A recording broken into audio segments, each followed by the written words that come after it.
and final topic of this chapter, display modes. So you know how to generate an ultrasonic wave. You know how to use the time of flight idea to make an experiment with it. You're getting some results.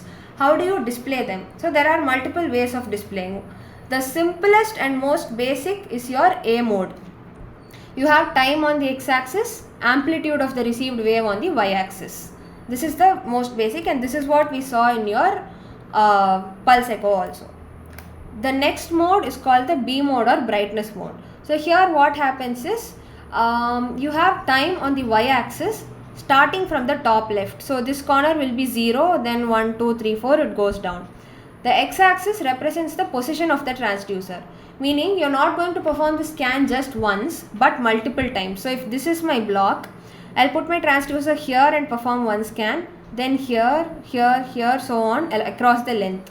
So whatever result I get for this position of my transducer, I'll plot here. What I get for this position of my transducer, I'll plot here, and so on. And amplitude is represented by brightness of the spot. Now the darker the spot, the greater the amplitude. Why is that so? Because if the amplitude is greater, I am basically trying to tell you that my wave has travelled a long distance and has come back, meaning it has already lost most of its energy, so it will be darker. Whereas if it has only travelled a short distance and came back quickly, most of its energy will still be intact, so it is brighter. So that is B mode. Time on the y-axis starting with 0 on the top left, position of transducer on the x-axis, and the amplitude is represented by spots of different brightness. Greater the amplitude, lower the brightness. That is B mode. So A mode, B mode, is it clear?